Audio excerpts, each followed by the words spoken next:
El video prohibido que podría destruir a Diddy. Lujo, manipulación y secretos impensados. El juicio que nadie vio venir. Bienvenidos a Detrás del Glamour, donde el brillo de las estrellas no siempre puede ocultar las manchas más oscuras. Hoy te traigo el caso que tiene temblando a Hollywood, a la industria musical y hasta al departamento legal de las plataformas de streaming. El juicio contra Sean Combs, más conocido como Diddy, no es solamente un escándalo, es un terremoto mediático con réplicas que no dejan de sacudir el panorama. Todo comenzó con una demanda explosiva, una de esas que uno piensa que es parte de un guión de película. Pero no, esta historia es real, incómoda y con nombres propios. Al frente de la acusación, Cassie Ventura, su expareja durante más de una década. Y lo que está contando frente al tribunal es tan perturbador como revelador, porque no se trata solo de violencia física o abuso psicológico, sino de una maquinaria de manipulación sostenida por el poder, el dinero y una red cuidadosamente diseñada. Durante años, Cassie fue vista como la novia perfecta del magnate de la música. Alfombras rojas, portadas de revistas, viajes en jet privado y fiestas deslumbrantes. Pero detrás de ese telón se escondía un escenario de control absoluto. Según su testimonio, todo comenzó con pequeños límites que se fueron borrando. Lo que parecía consentimiento era en realidad el resultado de años de presión emocional y psicológica. Y cuando intentó salirse del juego, llegó la parte más oscura. La clave del caso, un video filtrado. Una grabación que muestra a Diddy persiguiéndola por un pasillo de hotel, lanzándola al suelo y arrastrándola hasta la habitación. Una escena digna de una película de terror que dejó a la corte en completo silencio. Nadie se esperaba algo así. No de él. El rey Midas del hip hop, el hombre que transformaba en oro todo lo que tocaba. Pero ahora, el oro se está derritiendo. Y lo que viene promete ser aún más impactante. Porque esto no es solo el caso de un famoso cayendo en desgracia. Es la historia de cómo el poder puede transformar a una persona en prisionera de una jaula de oro. Y quizás, solo quizás, estamos ante la caída más ruidosa que haya vivido la industria musical en mucho tiempo. De fiestas lujosas a coreografías del horror. Cuando uno piensa en los excesos de las celebridades, imagina coches de lujo, mansiones con piscina, champán derramado sobre diamantes y mucha vanidad flotando en el aire. Pero lo que Cassie Ventura reveló en su declaración no entra ni siquiera en ese imaginario colectivo. Porque las fiestas privadas organizadas por Diddy no eran simples celebraciones, eran puestas en escena, montajes. Una especie de teatro decadente donde todo estaba diseñado por y para él. Cassie explicó que esas reuniones, conocidas internamente como Free Cops, eran coreografiadas como si fueran espectáculos. Diddy elegía el vestuario, la música, la iluminación y hasta los momentos exactos en los que los participantes debían reaccionar. No había espacio para la improvisación, solo para la obediencia. Y si alguien se desviaba del guión, las consecuencias eran humillantes. ¿El incentivo? Dinero. Pero no tanto como uno imagina. Lo suficiente para seducir, no para escapar. El papel de Cassie era doble. Según sus palabras, además de participar, debía reclutar. Usaba nombres falsos, hacía entrevistas a las candidatas y verificaba que ninguna fuera policía encubierta. Los alias eran casi de caricatura. Él era Frank Black o Frank White. Ella se hacía llamar Jackie Star. Un casting digno de una película clase B, pero con consecuencias muy reales. El detalle más absurdo de todos, el baby oil. Cassie relató que debía aplicarse el producto constantemente para estar siempre brillante.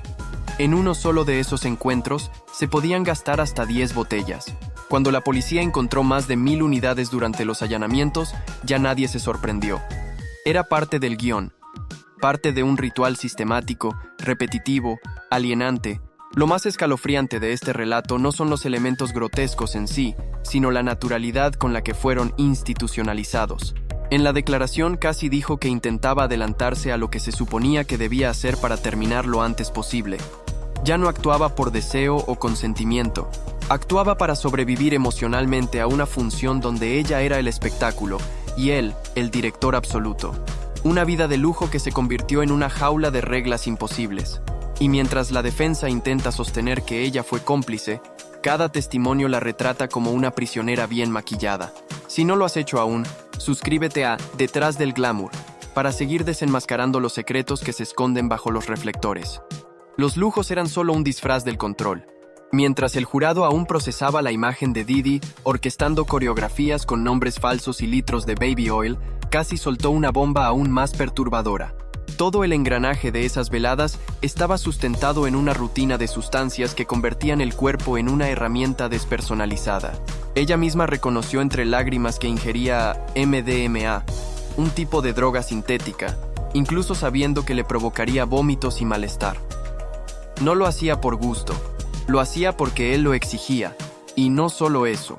El control alcanzaba niveles grotescos. Didi le daba medicamentos pensados originalmente para hombres, como Viagra, bajo la absurda lógica de que así estaría más receptiva, una manipulación biológica, emocional y psicológica en toda regla. Cassie describió esos encuentros como eventos en los que ya ni su voluntad ni su cuerpo le pertenecían.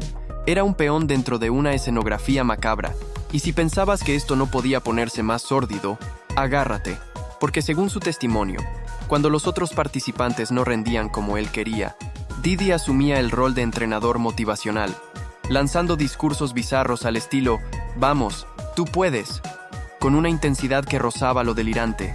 Les amenazaba con reducirles el pago o vetarlos de futuras funciones. No solo quería control absoluto, quería docilidad, rendimiento, sumisión. En ese orden, Cassie también contó uno de los episodios más grotescos. En una de esas sesiones, él le pedía que le aplicara sustancias en el pecho como parte de un ritual que ella misma no entendía, pero que repetía para evitar que la situación empeorara. Todo estaba cronometrado, estructurado. Didi decidía cuánto debían durar las escenas, quién era protagonista y cuándo se suponía que debían acabar. Y no, esto no era un delirio privado entre cuatro paredes. Era un mecanismo sistemático, calculado y repetido. Cassie aseguró que esas noches no eran aventuras íntimas ni momentos de pareja. Eran eventos con roles definidos, pagos condicionados y reglas no escritas que nadie se atrevía a cuestionar. La presión era tanta que hasta los gestos espontáneos parecían ensayados. En resumen, lo que parecía una vida de fama, lujos y glamour era, en realidad, una cárcel emocional con paredes de terciopelo. Un lugar donde el consentimiento era apenas una ilusión. La cara pública de Didi era solo una máscara bien ensayada. Mientras el tribunal aún contenía la respiración, la fiscalía fue por el golpe final, demostrar que todo este andamiaje de abusos no era producto del descontrol ni de excesos puntuales, sino una estructura deliberada, sostenida y meticulosamente oculta tras los flashes de las alfombras rojas. La imagen pública de Didi como magnate de la música, filántropo ocasional y visionario del entretenimiento, era solo un disfraz perfectamente confeccionado. Cassie reveló que muchas de las mansiones donde se organizaban estos encuentros estaban acondicionadas no como hogares, sino como escenarios. Había habitaciones con iluminación específica, paredes insonorizadas y cámaras de seguridad posicionadas estratégicamente. Todo estaba pensado no para la comodidad, sino para la vigilancia y el control. Incluso los supuestos asistentes o trabajadores del hogar eran elegidos con pinzas, muchos de ellos testigos silenciosos o cómplices pasivos de lo que allí ocurría. Uno de los detalles que más perturbó al jurado fue la mención de una fiesta en Beverly Hills, donde Didi había instalado una especie de piscina inflable en una de las habitaciones, completamente cubierta con material plástico. Según Cassie, cuando mostró miedo de participar, él simplemente la empujó adentro, aceitándola sin mediar palabra. Ella temblaba, él sonreía. Para muchos presentes, ese fue el momento en que la figura del artista quedó reducida a un depredador escénico, sin rastro del ídolo musical que alguna vez llenó estadios. La defensa, por su parte, intentó utilizar los mensajes de Cassie para sostener la teoría de que todo era consensuado.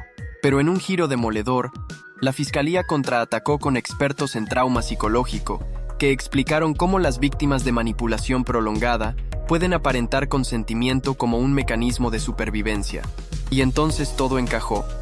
Los mensajes románticos, las palabras dulces, los gestos de complicidad. No eran amor, eran miedo disfrazado de obediencia. Los medios internacionales ya no hablaban del juicio, hablaban de el derrumbe de un imperio.